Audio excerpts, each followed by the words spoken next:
अब नवयुग की गंगोत्री से बही ज्ञान की धारा है।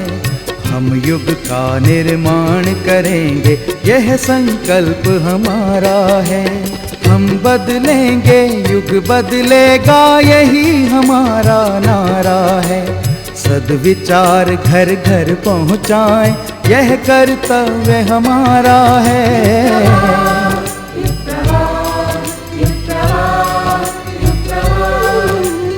चलो बढ़ें, कुछ अच्छा कर लें, युग ने हमें पुकारा है। धरती स्वर्ग बनाएंगे, ये शुभ संकल्प हमारा है।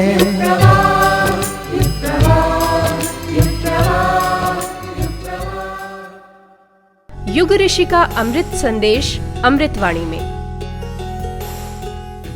चिंतन उसे कहते हैं जिसमें कि भूतकाल के लिए विचार किया जाता है। भूतकाल हमारा किस तरीके से व्यतीत हुआ, इसके बारे में समीक्षा करिए।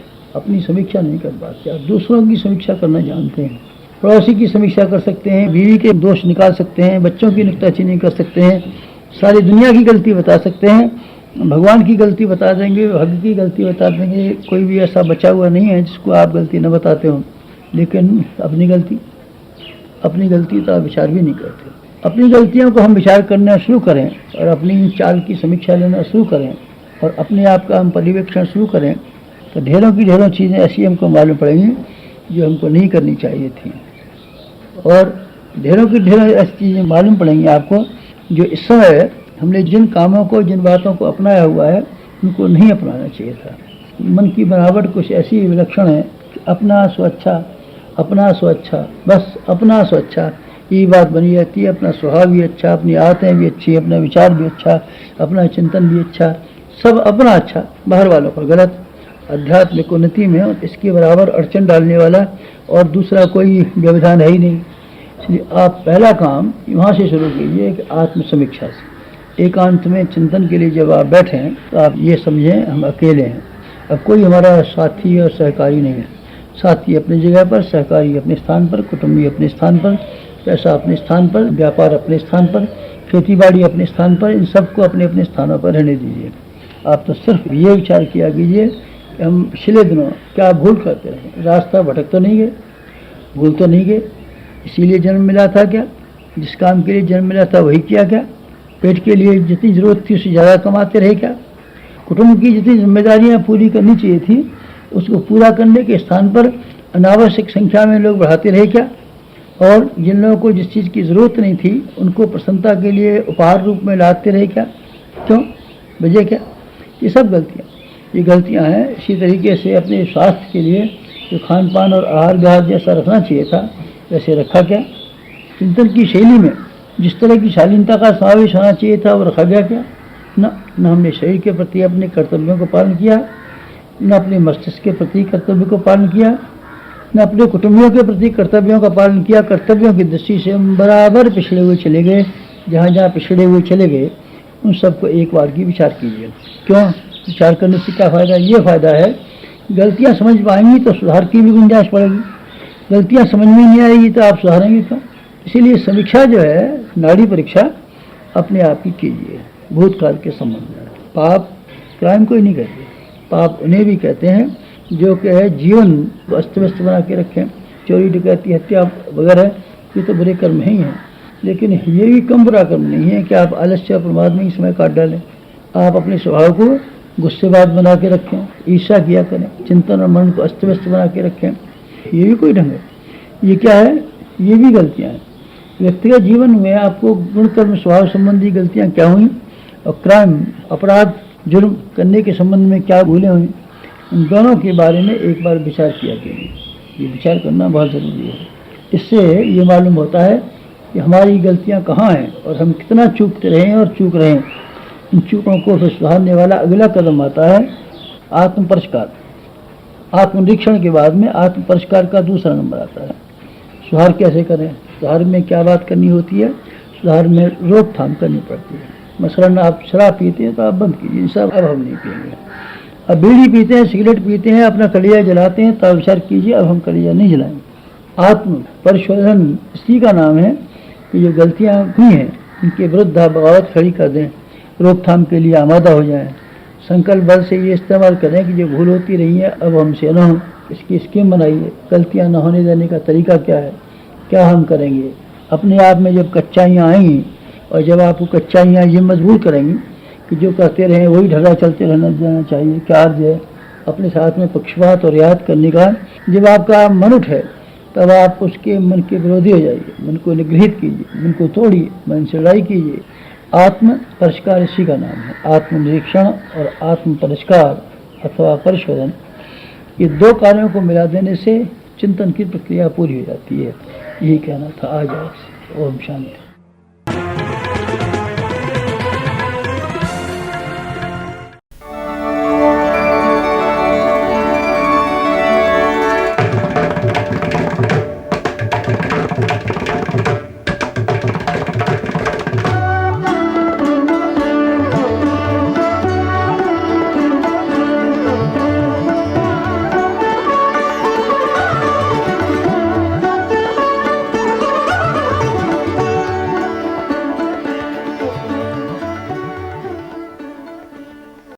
अखिल विश्व गायत्री परिवार की रचनात्मक गतिविधियों के समाचार जागृति के अग्निकण में।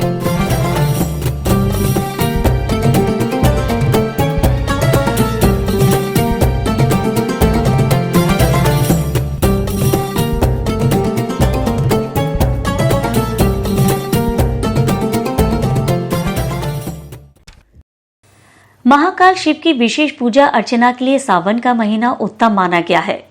इसलिए सावन में शिव के धाम यानी हरिद्वार में बड़ी संख्या में लोग आते हैं।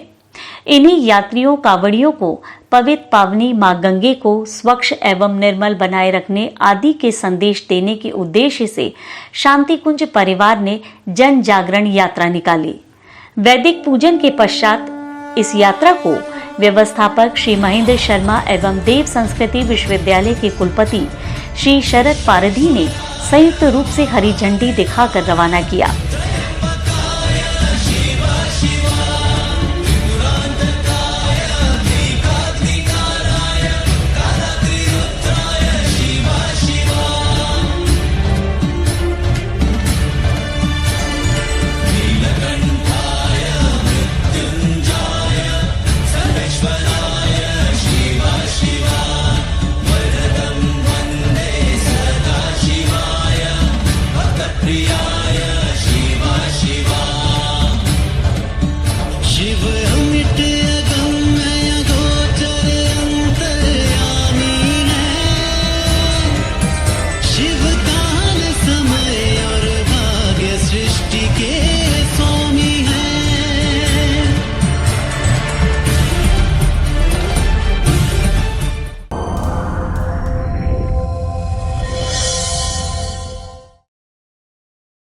गुरुधाम शांति कुंज में गुरु पूर्णिमा महापर्व श्रद्धा के साथ मनाया गया।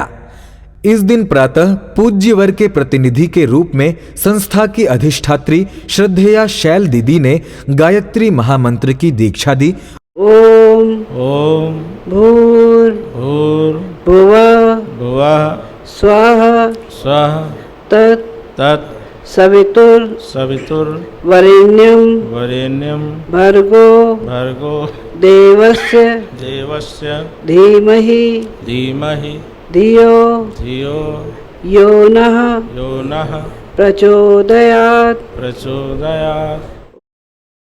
श्रद्धेया शैल दीदी ने कहा कि चरित्रवान एवं सामर्थ्यवान सद्गुरु ही अपने शिष्यों के जीवन का कायाकल्प करता है। आज का दिन त्याग और बलिदान का पर्व है। गुरु पूर्णिमा का वो पर्व है जिसमें गुरु की मांग और शिष्य का समर्पण ही सब कुछ है। भगवान राम की रामायण जब तक रहेगी, जब तक गाई जाती रहेगी, तब तक उनके रीछ बानर याद किए जाते रहेंगे। भगवान कृष्ण की गीता जब तक गाई जाती रहेगी, उनके ग्वाल बाल, उनकी मीरा हमेशा याद करी जाएगी। नवयुग के श्री राम के बारे में जब भी कोई याद करेगा उनकी युग सेना की युग वाहिनी को हमेशा याद करेगा और ये कहेगा ये वो लोग हैं जिन्होंने समय की धारा को बदलने के लिए अपना सब कुछ दांव पे लगा दिया। न दिन देखा न रात देखा, गुरु की श्रद्धा के लिए, गुरु के समर्पण के लिए सब कुछ दांव पे लगाने वाले आज भाइयों बहनों से एक ही प्रार्थना है कि गुरुदेव ने 10,000 हीरों का हार मांगा था अपने बच्चों से, हम उस हीरे मोती की लाइन में सबसे पहले नंबर के साबित हो। गुरुदेव अपने बच्चों को संरक्षण दें, आशीर्वाद दें। श्रद्धेय डॉक्टर प्रणव पंड्या जी ने कहा कि जीवन की सार्थकता ज्ञान के बिना अधूरी है। ज्ञान की दो धाराएं, प्रज्ञा एवं श्रद्धा से युक्त सद्गुरु ही अपने शिष्यों के जीवन को सार्थक करता है। हमारा जो जीवन है ये ज्ञान से परिभाषित होता है। हम कितने विकसित हैं, कितने सभ्य हैं, कितने सुसंस्कृत हैं, कितने समृद्ध हैं, ये निर्भर करता है कि हमारी ज्ञान की साधना कितनी उन्नत है। ज्ञान के बिना जीवन की कल्पना मुश्किल है। जो कुछ भी जहाँ कहीं भी हम संसार में विकसित होता हुआ देखते हैं वो सब ज्ञान की साधना है। ज्ञान की दो धाराएं हमारे जीवन बहती हैं, एक धारा प्रज्ञा की धारा, एक धारा श्रद्धा की धारा। समझ लेना आप इसको, एक प्रज्ञा की धारा, एक श्रद्धा की धारा, एक धारा मस्तिष्क की धारा, एक धारा हृदय की धारा। परम पूज्य गुरुदेव पंडित श्री राम शर्मा आचार्य जी में ये प्रखरता और पवित्रता दोनों ही थी।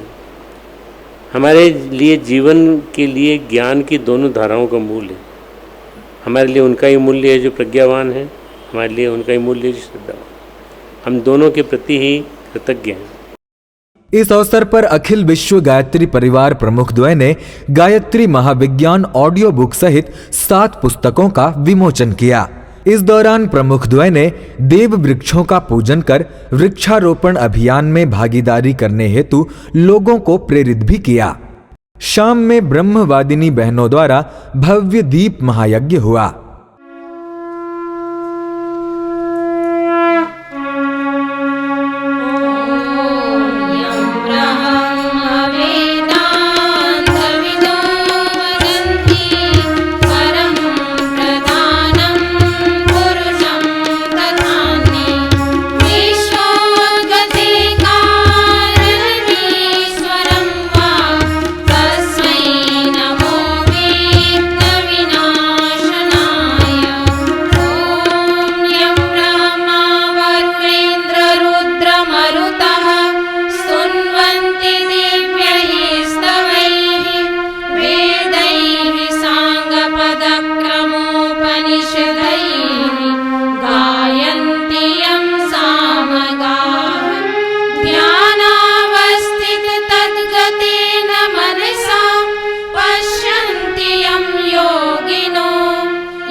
ये वर्ष नारी सशक्तिकरण वर्ष है।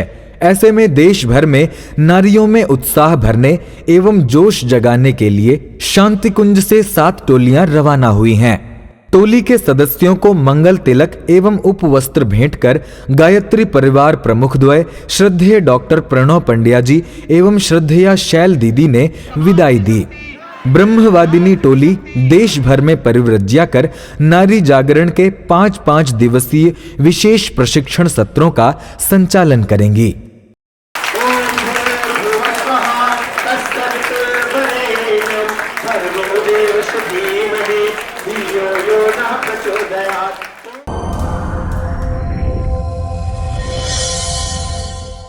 गायत्री चेतना केंद्र न्यू जर्सी में पावन गुरु पूर्णिमा पर्व हर्षोल्लास के साथ मनाया गया। इस दौरान बड़ी संख्या में परिजन एकत्रित हुए और गायत्री महायज्ञ में भाग लिया और साथ ही गुरुवर के संदेशों को जन जन तक पहुंचाने के लिए संकल्पित भी हुए। इस अवसर पर श्रद्धेय डॉक्टर प्रणव पंड्या जी एवं श्रद्धेया शैल दीदी के वीडियो संदेश को लोगों ने ध्यान से सुना और वीडियो संदेश से मिले मार्गदर्शन के अनुसार कार्य करने की प्रेरणा ली।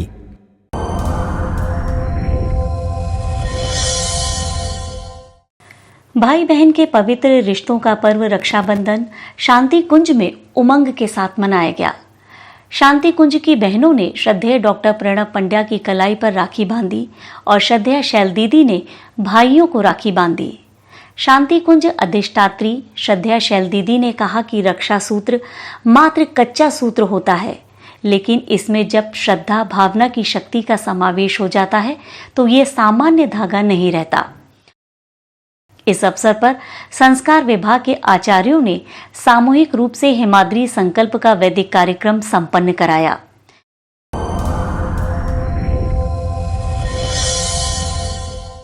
प्रधानमंत्री के आह्वान पर हर घर तिरंगा कार्यक्रम में शांतिकुंज, देव संस्कृति विश्वविद्यालय एवं गायत्री विद्यापीठ परिवार ने पूरे उत्साह के साथ तिरंगा रैली निकाली, जिसमें देव संस्कृति विश्वविद्यालय के प्रतिकुलपति डॉक्टर चिन्मय पंड्या जी की अगुवाई में पीत वस्त्रधारी साधकों ने पूरे जोश एवं उमंग के साथ भाग लिया। इस धरा के लिए, इस गगन के लिए, इस धरा के लिए, इस गगन के लिए हम जिएंगे मरेंगे वतन के लिए, हम जिएंगे मरेंगे वतन के लिए। इस धरा के लिए, इस गगन के लिए, इस धरा के लिए, इस गगन के लिए हम जिएंगे मरेंगे वतन के लिए, हम जिएंगे मरेंगे वतन के लिए।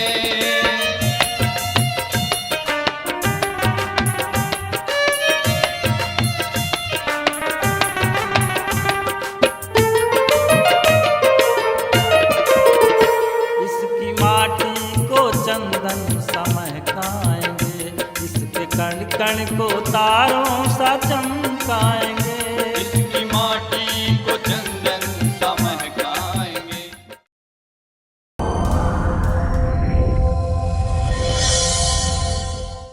राष्ट्रमंडल राष्ट्रों की महासचिव सुश्री बोरेनेश पेट्रिसिया स्कॉटलैंड देव संस्कृति विश्वविद्यालय शांति कुंज पहुंची। उन्होंने देव संस्कृति विश्वविद्यालय के मुख्य सभागार में विशेष व्याख्यान माला में मुख्य अतिथि के रूप में प्रतिभाग किया।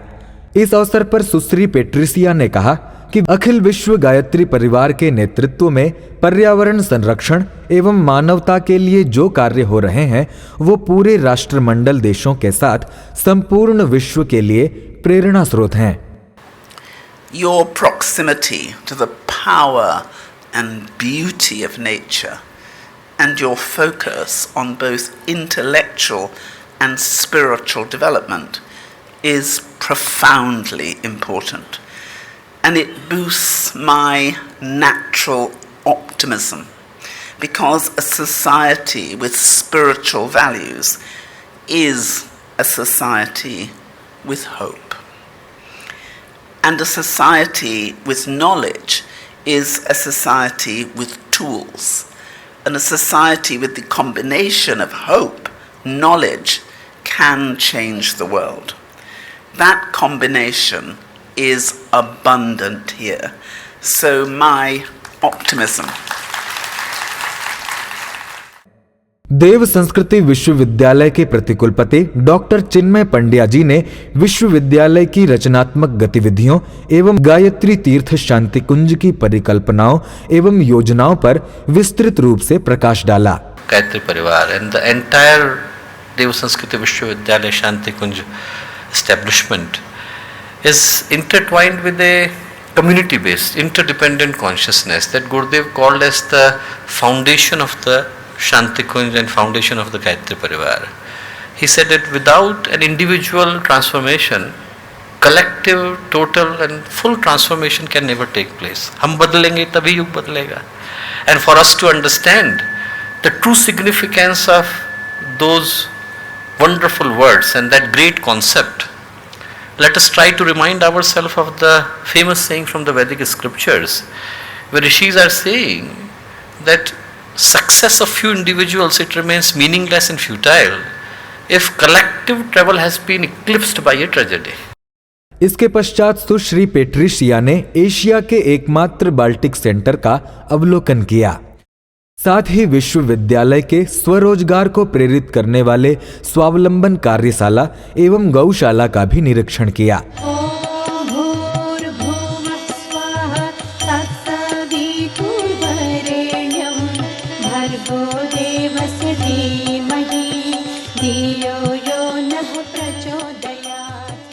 महासचिव सुश्री पेट्रिसिया ने मंदिर परिसर में पौधे रोपे। इसके बाद वे गायत्री तीर्थ शांति कुंज पहुंची, जहां उन्होंने युग ऋषि द्वय की पावन समाधि में पुष्पांजलि अर्पित कर संपूर्ण मानवता के विकास हेतु प्रार्थना की एवं शांति कुंज के विभिन्न विभागों का अवलोकन किया।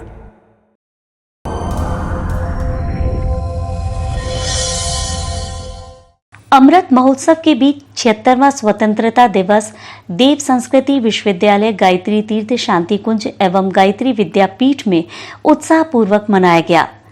अखिल विश्व गायत्री परिवार प्रमुख द्वय श्रद्धेय डॉक्टर प्रणव पंड्या जी एवं श्रद्धेया शैल दीदी ने राष्ट्रीय ध्वज फहराया। शांति कुंज के कार्यकर्ता देव संस्कृति विश्वविद्यालय एवं गायत्री विद्यापीठ के विद्यार्थियों ने राष्ट्र भक्ति से ओतप्रोत मनमोहक कार्यक्रम प्रस्तुत किए।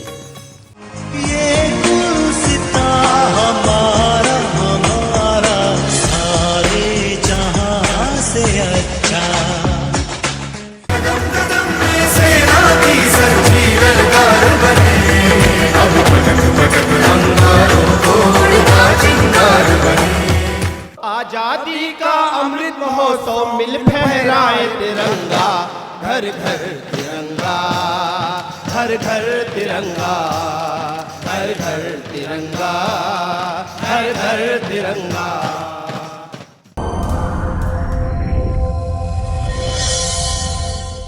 अमेरिका के न्यू जर्सी में स्थापित गायत्री चेतना केंद्र में 76वां स्वतंत्रता दिवस बड़े ही धूमधाम से मनाया गया।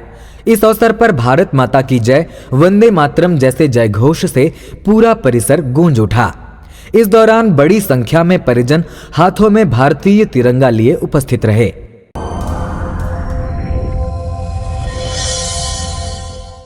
घर तिरंगा कार्यक्रम के अंतर्गत गायत्री विद्यापीठ से आदरणीय डॉक्टर चिन्मय पंड्या जी एवं श्रीमती शेफाली पंड्या जी के नेतृत्व में शिक्षक शिक्षिकाओं के साथ छात्र छात्राओं ने भ्रमण करते हुए जन जन में आजादी के अमृत महोत्सव का संदेश देते हुए भव्य तिरंगा रैली निकाली।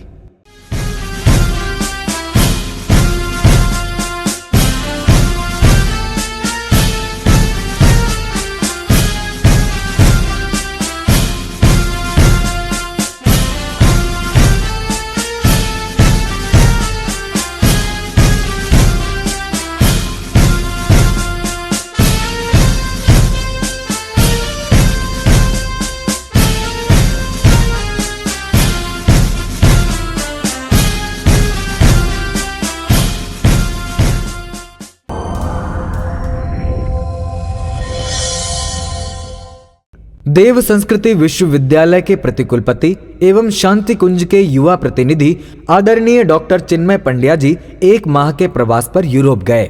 प्रवास के दौरान आदरणीय डॉक्टर चिन्मय पंड्या जी ने युवाओं के बीच भारतीय संस्कृति एवं युग निर्माण मिशन को विकसित करने के लिए युवाओं को प्रेरित किया। इस दौरान विभिन्न शैक्षणिक संस्थानों के साथ MOU हुआ।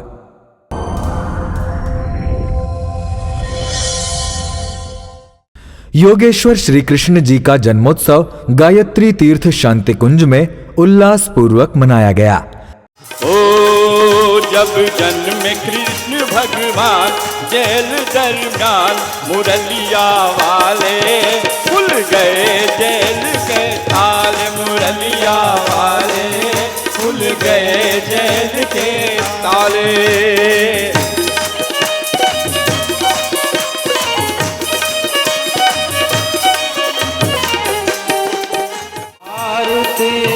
कुंज बिहारी गिरधर कृष्ण मुरारी, आरती कुंज बिहारी की गिरधर कृष्ण मुरारी, आरती कुंज बिहारी गिरधर कृष्ण मुरारी।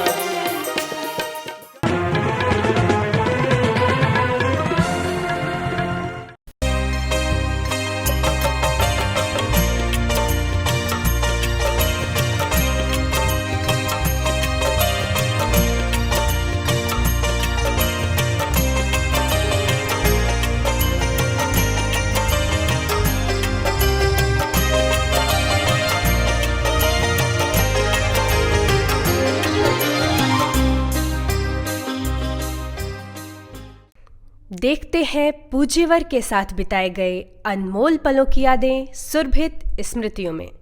मिशन के क्रियाकलाप में भागीदारी एक चरण है, वो सबको करना है, करना भी चाहिए।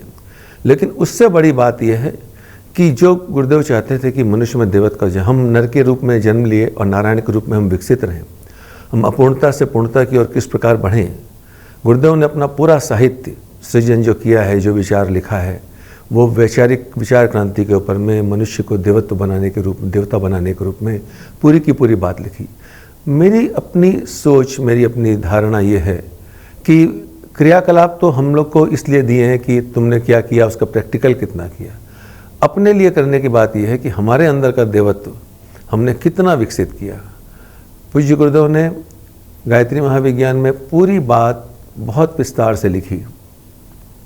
पहला अध्याय गायत्री के संबंध में, दूसरा उसका विस्तार, तीसरे में पंचकोश साधनाओं का वर्णन, और उस एक एक चरण में पंचकोश साधना के अंदर में जो 19 क्रिया योग पर पूज्य गुरुदेव ने हर कोश को मिला के टोटल में बताई है।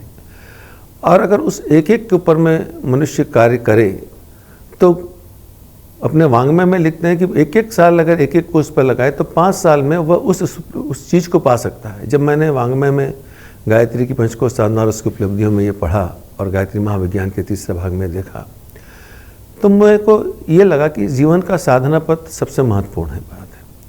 क्रियात्मक पक्ष तो एक है, वो तो भगवान ने दे दिया है, तो उसकी एक ड्यूटी है, उसको क्रियात्मक पक्ष को उतना ही हमको करना चाहिए, क्योंकि वो भगवान का काम हमको करना ही पड़ेगा।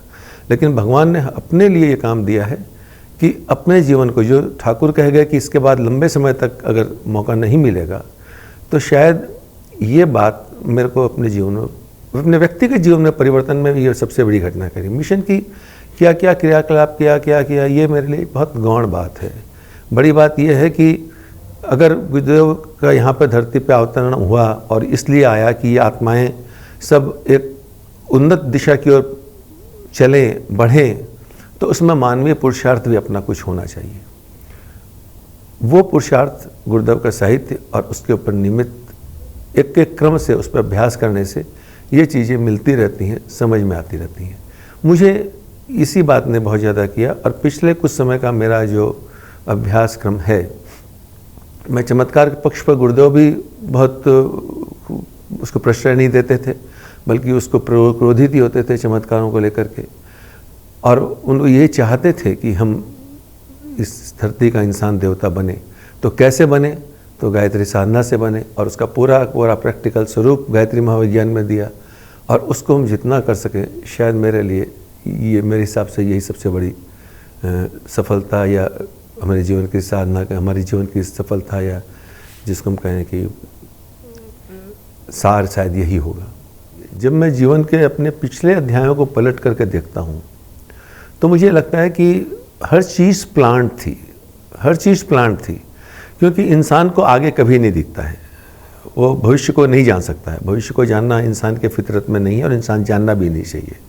लेकिन जब इंसान पीछे मुड़ करके देखता है और ये देखता है कि मेरे जीवन के घटनाक्रम के जितने भी मोड़ हैं, वे सारे के सारे इतना प्लान मैं खुद कभी नहीं कर सकता था। मैं क्या लगता है, जीवन का कोई आदमी इतना प्लान नहीं कर सकेगा। और मेरे जीवन में जो कुछ भी घटनाक्रम घटे, मेरी शादी, मेरी पढ़ाई लिखाई, मेरी नौकरी, मेरा जॉब, मेरे बच्चों का होना, उनकी पढ़ाई लिखना, मेरा निवास स्थान बदलना, मैं इन सब घटनाओं को जब बैक फ्लैश में देखता हूँ तो लगता है कि एकदम डेट निश्चित कर करके एक एक तिथि के साथ में ये सारे काम हुए हैं। तो मुझे लगता है कि हाँ, एक जो घटना कई बार कहानियाँ बताई जाती हैं कि एक गुरु और शिष्य एक साथ जल रहे थे, तो शिष्य को अपने आगे गुरु के चरण बार बार दिखते रहते थे, तो निश्चिंत रहता था कि गुरु मेरे साथ चल रहे हैं। एक समय ऐसा आया कि उसको गुरु के पैर दिखने बंद हो गए, और उस समय वो बहुत मुसीबत में पड़ा हुआ था। तो उसको बहुत लगा कि आज मैं बहुत मुसीबत में हूँ और गुरुदेव भी मेरे साथ नहीं है। थोड़ी देर बाद उसको फिर वो पैर दिखने लगे, तो उन्होंने कहा कि जब मैं मुसीबत में था तब तो आप मेरे साथ नहीं थे। तो गुरु की आवाज़ ये आई कि बेटा जब तुम मुसीबत में थे तो तुमको केवल मेरे ही पैर दिख रहे थे, क्योंकि तुम मेरी गोदी में थे। मुझे लगता है कि शायद यही एक अनुभूति जब मैं पढ़ा क्यों मुझे लगा ये मेरे जीवन की भी अनुभूति ऐसी है कि जब मुसीबत में आती है तो ऐसा लगता है, लेकिन जो मुसीबत का समय पार हो जाता है तो लगता है कि इस मुसीबत से इस तरीके से मैं अपनी बुद्धि से पार नहीं हो सकता था। ये कोई ईश्वरीय चेतना थी जो कि गाइड करती रही। और मैं आज भी यही प्रार्थना करता हूँ किसी भी कष्ट के समय कि मुझे नहीं पता कि मुझे क्या करना चाहिए और क्या नहीं करना चाहिए, लेकिन जो मेरे लिए उचित हो वो काम आप मुझसे करवा लेना। धियो यो न प्रचोदयात्, आप मेरी बुद्धि में बैठना और मुझे सही रास्ता बताते रहना। अगर आपका सही रास्ता होगा तो मुसीबतें तो जीवन में आएंगी, सभी की आई, भगवान राम के, कृष्ण के, सबके जीवन में आई, सब धरती पे उनके जीवन में आई, मेरे भी जीवन में आएंगी, लेकिन निकल जाऊंगा, ये पूरा विश्वास है, क्योंकि ये चेतना उनकी काम कर रही है। ये जब बैक फ्लैश में याद करता हूँ तो अपना आत्मविश्वास और ज़्यादा बढ़ जाता है। हमारे YouTube चैनल शांति कुंज वीडियो गायत्री परिवार को सब्सक्राइब करें एवं बेल आइकन जरूर दबाएं ताकि गायत्री परिवार की विभिन्न गतिविधियों की जानकारी आपको मिलती रहे।